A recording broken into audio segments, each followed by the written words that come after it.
تاریخ هغه علم دی چې په تیرو زمانو کې د انسانانو اړیکې او د هغوی تاثیر پر وروستیو زمانو تر څېړنې لاندې نیسي. انسانان کولای شي د تاریخي لرلید په رڼا کې خپل ژوند لوری وټاکي، خپل دشمنان او د هغوی اهداف وپېژني او د دې واقعاتو په رڼا کې خپل سیاسي، اقتصادي، ملي او بین المللي روابط سمبال کړي. دا چې تاریخ مهم دی او ډېری مسلمانان خصوصا افغانان د خپل تیر اړوند بشپړ معلومات نه لري یا ناسم خبر دي، پر همدې اساس د ایمان یوټیوب ټیم وپتېیله ترڅو تر خپل وسه په دې برخه کې موجوده تشه ډکه کړي. موږ په خپل ټول توان هڅه کوو ترڅو د تاریخ دا خپرونه په کره سرچینو او مأخذونو غني کړو. موږ ستاسو تبصرو او رایو ته احترام لرو او هیله لرو ترڅو مو د تیروتنې پر وخت اصلاح وکړئ.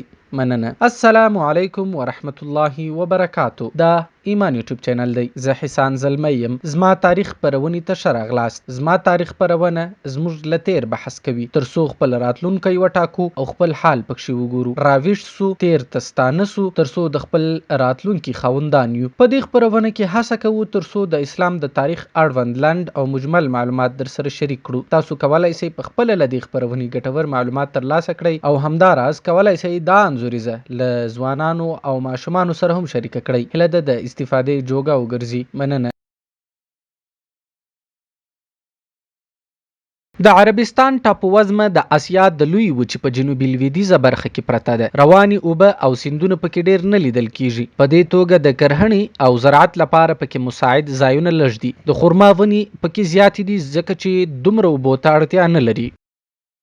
د اسلام څخه مخکې د عربستان د ټاپووزمې زیاتره اوسیدونکي کوچان او مالدارو او د خلکو هم کسب سوداګري وه. مشهور ښارونه یې مکه معظمه، مدینه منوره یعنی یثرب، شام، بصره او یمن څخه عبارت و چې د همدې ځایونو او ښارونو ترمنځ د سوداګرۍ مالونه وړل او راوړل کېدل. د عربستان په ټاپووزمه کې د مکې معظمې ښار ډیر شهرت درلود ځکه چې د یوې خوا د سوداګرۍ بازار و، له بلې خوا یې مذهبي اهمیت درلود او هر کال به یو زیات شمیر کسان د هر ځای څخه د زیارت کولو لپاره دې ښار ته راتلل.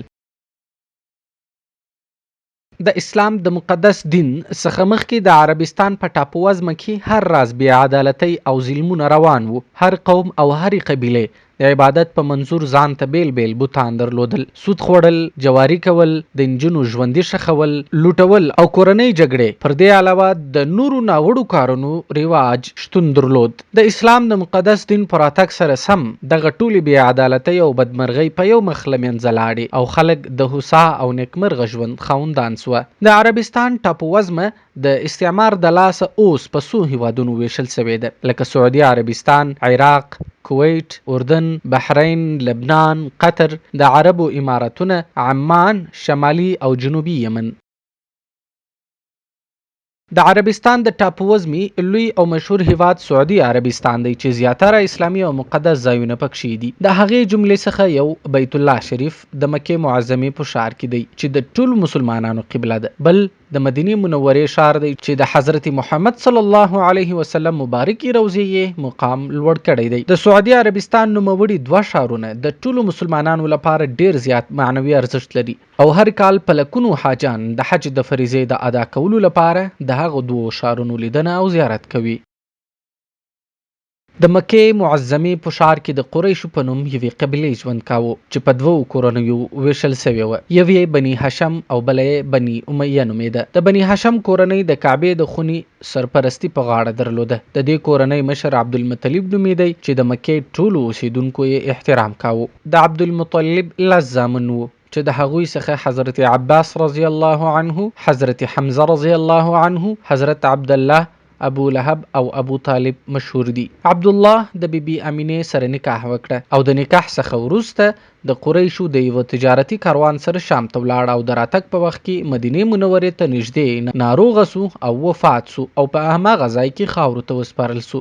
د عبدالله له مړینې څخه 3 میاشتې وروسته د دوشنبې په ورځ د ربیع الاول یعنی د لومړي خور په 12مه نیټه چې د 1571 میلادي کال وو د سهار په وخت د مکې د ښار د بیبي امینې په کور کې یو ماشوم دنیا ته تشریف راوړ چې د ده له تولد سره سم بوتان، نسکور، د ظلم او استبداد ماڼۍ ړنګې د زرو کلونو آتش کدې مړې او د ساوه سیند وچ سو. کله چې عبدالمطلب د خپل مسیح له تولد خبر سو، د بی بی امینې کور ته ورغی، خپل مسیح یې په غیږ کې واخیست، د کعبې خونې ته یې یووړ، طواف یې ورکړ او بیا یې پرې د محمد صلی الله علیه وسلم نوم کښېښود. څو ورځې وروسته یې د قریشو له عادت سره سم محمد صلی الله علیه وسلم یوې دایې ته چې بی بی حلیمه نومېده ور وسپاره چې په آزاده هوا کې د ښار څخه لرې وروزل سي. د 4 کلونو پورې له بی بی حلیمې سره و او وروسته بیرته خپلې مور بی بی امینې ته راوستل سو. کله چې حضرت محمد صلی الله علیه وسلم د 6 کلونو سو، مور یې هم وفات سوه او د مبارک پالنه د عبدالمطلب په غاړه سوه. د عمر په 8 کلنۍ کې نیکه چې عبدالمطلب نومېده هم وفات سو. د نیکه له وصیت سره سم د حضرت محمد صلی الله علیه وسلم پالنه د ابو طالب په غاړه سوه. ابو طالب چې د حضرت محمد صلی الله علیه وسلم تر وو، د خپلو څخه زیات د خپل وراره په پالنه کې کوشش کاوه. څه وخت چې حضرت محمد صلی الله علیه وسلم 12 کلن سو، د خپل تر سره د سوداګرۍ لپاره شام ته ولاړ. هلته یو عیسوي راهب چې بحیرا نومېده، حضرت محمد صلی الله علیه وسلم یې ولید. د انجیل له مخې ورته د اخري زمانې د پیغمبرۍ نښې معلومې وې. د ابو طالب څخه یې وغوښتل چې د شام د سفر څخه بیرته ستون سي، چې وراره یې د ضرر څخه خلاص سي. همغه و چې خپل مالونه یې خرڅ کړل او ابو طالب د خپل وراره سره بیرته د مکې خواته راستون سو. حضرت محمد صلی الله علیه وسلم د وړکتوب څخه د نیکو او ښو اخلاقو خاوند و. د خلکو په منځ کې په صداقت، رښتیا، امانتدارۍ سره شهرت درلود. په دې توګه خلکو امین باله.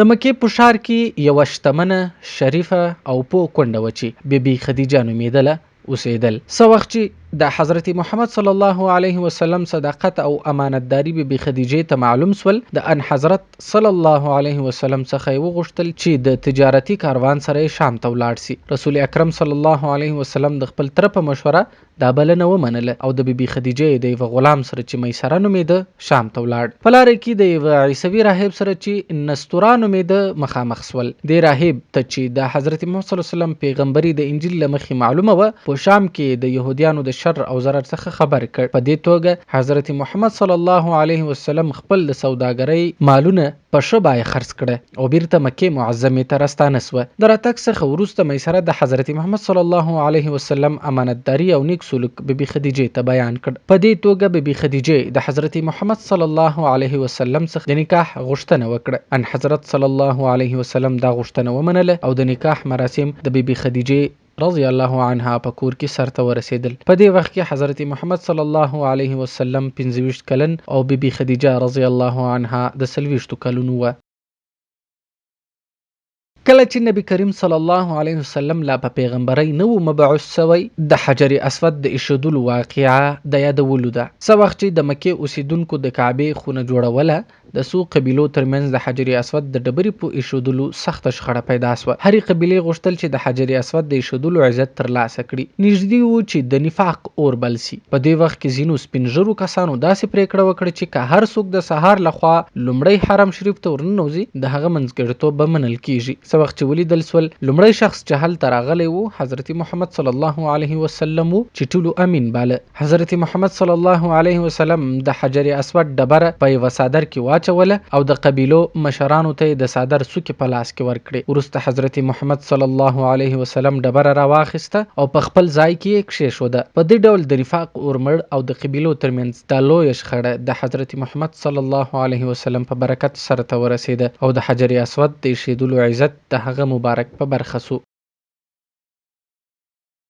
حضرت محمد صلی الله علیه وسلم د 40 کلنۍ په عمر کې په پیغمبرۍ مبعوث سو او د اسلام مقدس دین ظهور وکړ. په دې وخت کې په ټول عربستان کې د بوتانو عبادت کېده. حضرت محمد صلی الله علیه وسلم خلق د بوتانو د عبادت څخه د یوه الله جل جلاله پیروي او عبادت ته راوبلل. اما د مکې کافرو دشمني ورسره راواخیسته او ډېر تکلیفونه یې ورته ورسول. حضرت محمد صلی الله علیه وسلم 14 کاله په مکه معظمه کې خلک د اسلام پاک دین ته دعوت کړل، ولې د زیاتې دښمنۍ په نسبت چې کفارو ورسره شروع کړې وه، د الله جل جلاله په امر د مکې څخه مدینې منورې ته هجرت وکړ. د مدینې منورې اوسیدونکو د حضرت محمد صلی الله علیه وسلم او نورو مهاجرینو تود هرکلی وکړ او بیا یې ډیر کومکونه او مرستې ورسره وکړې. په دې توګه د مدینې اوسیدونکي د انصارو په نوم یاد شول. حضرت محمد صلی الله علیه وسلم 10 کاله په مدینه منوره کې د اسلام د پرمختګ لپاره په بلنه او دعوت کې تیر کړل او د اسلام پاک دین په ټول عربستان او شاوخوا سیمو کې خپور کړ. د کفر او شرک د له منځه وړلو لپاره یې غزاګانې وکړې، خلکو ته د توحید، نیکو اخلاقو، صداقت،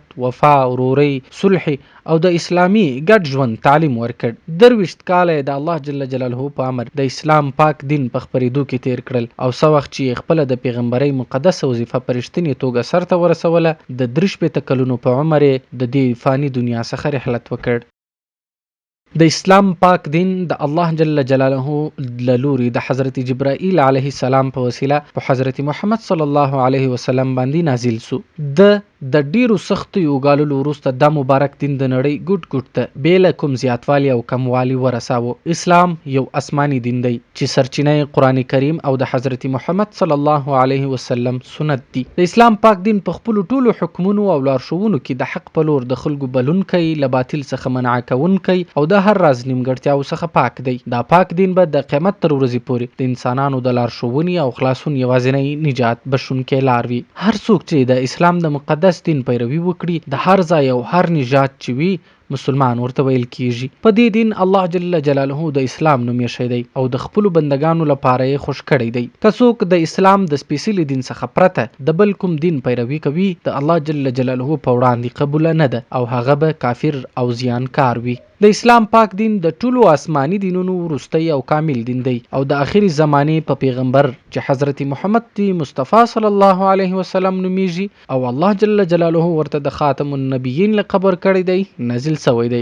کله چې پیغمبر صلی الله علیه وسلم په پیغمبرۍ وټاکل سو، په پټه توګه د خپل دوستانو او خپلوانو برابرلو پیل وکړ. له هغوی څخه ځینې بیل زنده د اسلام په مقدس دین مشرف سول چې له نارینو څخه حضرت ابو بکر صدیق رضی الله عنه او زید بن حارث رضی الله عنه، له ښځو څخه بیبي خدیجه رضی الله عنها او له ماشومانو څخه حضرت علی کرم الله وجهه. رسول الله صلی الله علیه وسلم په پټه توګه په کور کې له مسلمانانو سره لیده کاته کول او خلک د اسلام سپیشلی دین ته رابلل، تر څو د الله جل علا شانه له لوري ورته داسې فرمان را ورسید. نو ښکاره کړه هغه چې ته پرې مامور یې او له مشرکانو څخه مخ واړوه. دا معنا چې په تبلیغ کې هیڅ لنډون مکوه او د خدای جل جلاله پیغامونه په ښکاره خلکو ته ورسوه. دغه مشرکان تا ته زیان نسی در رسولای. پیغمبر صلی الله علیه وسلم له پورته حکم سره ژر ژر د صفا غره ته چې کعبې ته نږدې دی وخاته او په لوړ آواز خلکو ته ورغږ کړه، ای د مکې خلکو راسئ.